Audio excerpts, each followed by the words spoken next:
soon as you've got your high-level design and non-functional requirements, it helps to create some estimates or maybe even do back-of-the-envelope math on write through. If the numbers look tame, fine, don't over-engineer. But if you're looking at millions of writes per second, you should be the one bringing up scaling, not your interviewer. When you dive in, you're going to want to walk through these strategies roughly in order. Start with hardware deeply. Redis cluster can handle. The trade-off is reads. Cassandra often has to check multiple files and merge results, which is slower than a well-indexed Postgres. You're trading read performance for write performance, and that's what you want in a write-heavy system, but you need to be conscious of. That same principle of stripping away read-side features to make writes cheaper is how time series databases like InfluxDB and column stores like ClickHouse actually scale so well. For our example, chirp, view events, that write that happens every time someone opens a post, is append only and almost never updated. So these are exactly in Cassandra's sweet spot. In an interview, you wouldn't just say, we're going to use Cassandra. You walk through the why. So you'd say something like, Postgres updates a B tree on every insert, and Cassandra appends to a log. Since these are view events that we never update, the append-only model is a huge win. And that's the reasoning that is going to really help you to stand out from someone who just knows a bunch of database names. All right, so now that we've maxed out the hardware and picked the right database, let's go horizontal. Horizontal scaling is simple. If one server handles 1,000 writes per second, then 10 servers should handle 10,000 writes per second. So if we distribute Chirp's writes across multiple servers, we pay 10 times the amount for the boxes and hubs of running that cluster, but capacity should scale roughly linearly with what we spend. We call these extra servers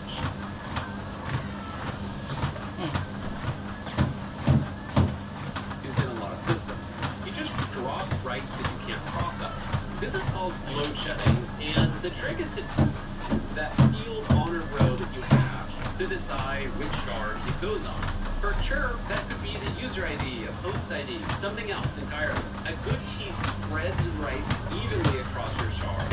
That way you realize that hypothetical 10x game. If you don't do this right, a bad key gets you into trouble. Say we partition by country. That would mean you end up with a ton of writes going to the China shard, it's got a huge population, and almost nothing on the New Zealand shard. So New Zealand sits underutilized while China is on fire. It doesn't make any sense. So pick a key that spreads writes evenly. Usually there's some primary identifier like user ID or post ID, and there's only a small number of these. So think about each of them and then wait for those calls. While you're here, there's a related concept worth mentioning, which is vertical partitioning. Horizontal sharding splits rows, but vertical partitioning splits columns. There's often fields on the same logical entity that actually have very different access paths. Chirp's post table is actually a great case. In a naive design, you have one giant row that holds text, media URLs, like counts, comment counts, all in one place. And that table is going to get hammered from all sides. On the creations, on likes, when views happen, analytics, they all interfere with one another. So the idea with vertical partitioning is to split that monolithic row across specialized tables and services, each on a database that's optimized for its access pattern. So your content table might stay in Postgres with B-tree indexes, because you're going to write it once and read it many times. But the counter table might move to Redis with in-memory increments. The event stream might go to a column store or Cassandra. Each is now doing what it's good at. All right, great. We're spreading out our data. We're using more specialized databases. Sharding gets you most of the way there. But real-world write traffic isn't steady, and interviewers oftentimes love the drill in on first. What happens on Black Friday? Or what happens during the Super Bowl? A lot of more junior candidates here jump to autoscale. They assume that AWS can automatically spin up more boxes when traffic spikes. And autoscaling can help in some cases, but it's definitely not helping much in the write instance. Because spinning up a new box takes minutes, it's not just a second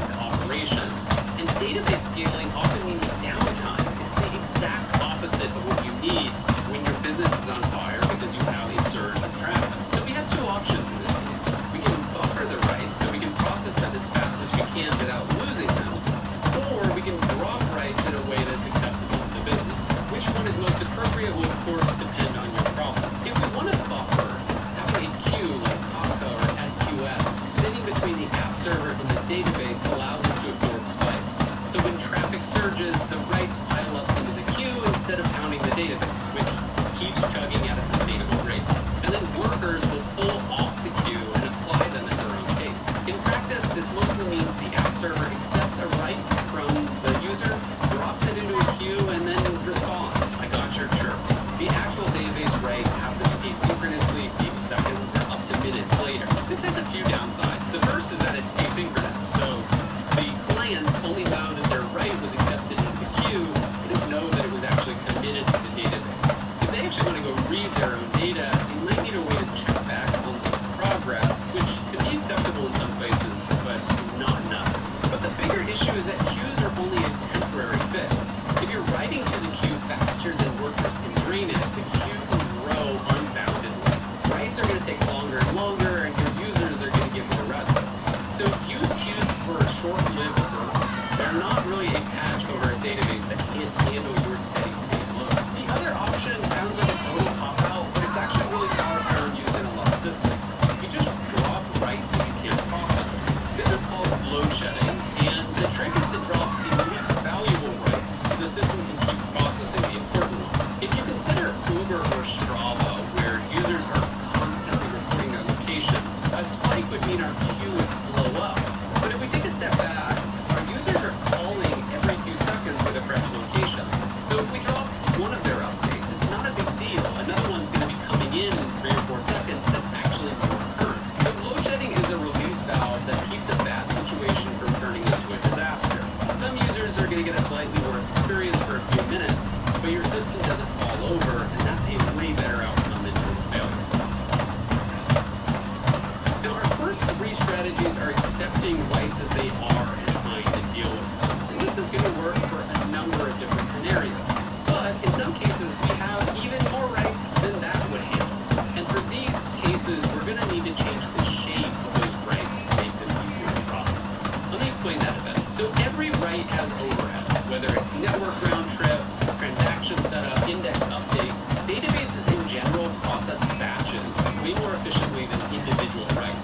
So if we group writes together, you can get a big throughput win for free. The easiest way to do this is at the application layer. So when a request comes into our application, we can keep a short buffer in memory and then flush those out to the database. But we have to be careful. If it crashes mid-batch, then we're going to lose data. So this is really only applicable in those cases where it's okay if we lose that data, or we have that data stored somewhere else, like in a queue, in Kafka, somewhere where we can recover and replay it. Another strategy for us is to introduce a new layer.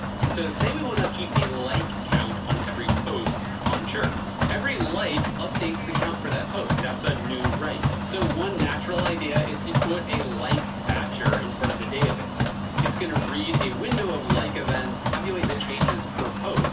So instead of +1, it might be +5, +15, and forward those to the database. If a chirp gets 100 likes in a 1-minute window, we went from 100 writes to the database to just 1. That's a 100x reduction. And your batching efficiency is going to depend on your access pattern. If the average chirp gets 1 like in an hour, a 1-minute window actually doesn't give you any benefit at all. The batches are all still size 1. So batching only helps when you have multiple events per feed window. The final place we can employ batching is at the database layer. Most databases will let you tune how often they flush writes from memory to disk. The challenge here is the same. It's safety. If we add a bunch of writes in memory and then our server dies, we're going to lose those writes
root processor is still taking writes from a million viewers at once. So we need to apply the same trick on the way in. The way we can do this is to have a layer of write processors that sits in front of the root. Each one owns a slice of the comments picked by hashing the comment ID. They aggregate likes over a window and forward batches to the root, which merges them. By aggregating on the way in and disaggregating on the way out, we dramatically reduce load on any single node at the cost of a little latency from the extra columns. That's hierarchical aggregation. Sweet, so that's the 4 strategies: vertical scaling, sharding, queues, load shedding, and then finally batching and aggregation. Most real systems are going to combine 2 or 3 of these. Now let's talk about the deep dives that interviewers love to push you on. The first is resharding. So let's pretend Chirp's post table has been operating on 8 shards for a couple years. But the busiest shard is at 80% CPU, and we want it double capacity. So how do we do that without taking the site down? The naive approach is to take everything offline, rehash, copy the new shards, and bring the cluster back up. For Chirp's size, that's hours of downtime, and that's unacceptable for any real production system. So real systems are going to handle this with a gradual migration. We'll stand up the new 16-shard cluster alongside the old 8-shard one. And for some period, we're going to do dual writes. So every chirp, like, and view is going to go to both the old shard and its new home. Meanwhile, in the background, we're going to copy historical data. The reads are going to keep going to the old cluster, which will still be fresh, until you're confident that the new one is caught up. And then we're going to flip over and decommission the old shard. That dual write phase is the key to not losing data. It's a little bit slower, it takes more effort from you, but it gets you to the new state with 0 downtime. The last and most common deep dive that interviewers ask is around hotkeys. You pick a great partition key, you spread writes evenly across shards, you're doing a good job, but one piece of data goes viral. So a celebrity chirp gets 100,000 likes per second, something unheard of. So one shard is on fire while the other 99 are bored. That's a hotkey. You really have 2 options here. The first is you can split all your keys by some fixed factor, call it K. So instead of post 1 likes being where we store the likes for post 1 on a single shard, you have post 1 likes 0 through post 1 likes A-1, each on a different shard. So the writes are going to spread across A shard instead of 1. The downside of this is you've multiplied your data set size by that K, and your read volume now also has to increase by K. Because in order to get all of the likes for a given post, I need to read all of those subkeys and sum them up. If K is small and it brings the hotkey under control, this might be worth it, but it's a pretty big expense. Another approach is to split dynamically, only when that key actually gets up. So most keys will stay simple, they'll be writing to one spot in one shard. But when a key gets hammered, our writers can detect it and then start spreading the load. This is more efficient because you only pay that read amplification, that K reads to reconstruct one logical value, on keys that actually need it. But the tricky part of this is that readers and writers need to agree on which keys are split. Otherwise, the writers are spreading across subkeys that the readers don't know about, and you lose data on the reads. So the simplest fix is that readers always check all subkeys, which is basically option 1. A fancier fix is writers are announcing splits as they happen. So noticing a key is getting hot, I'm going to read some entry that lets writers know.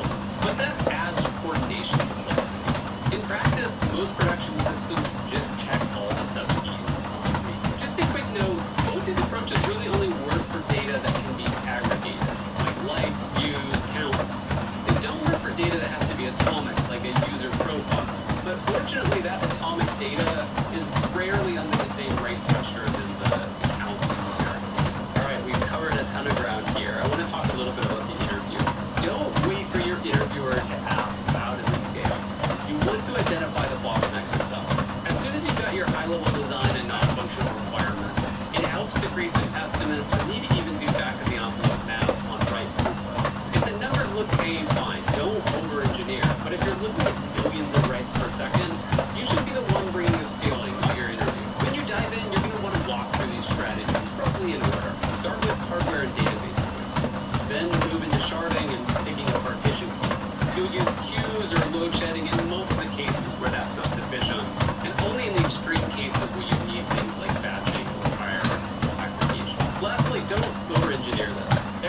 strategy has trade-offs. Queues are going to introduce this asynchronous problem and eventual consistency. Your partitioning can compromise your reads. The worst case is that introducing one of these to solve a problem that didn't exist creates a complex system that's harder for you to think about and leaves your interviewer with the impression that you can. So as a rule, identify the bottleneck, quantify it or estimate it, then pick the strategy that fixes it, and be honest about the trade-off. Good luck in your interviews.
said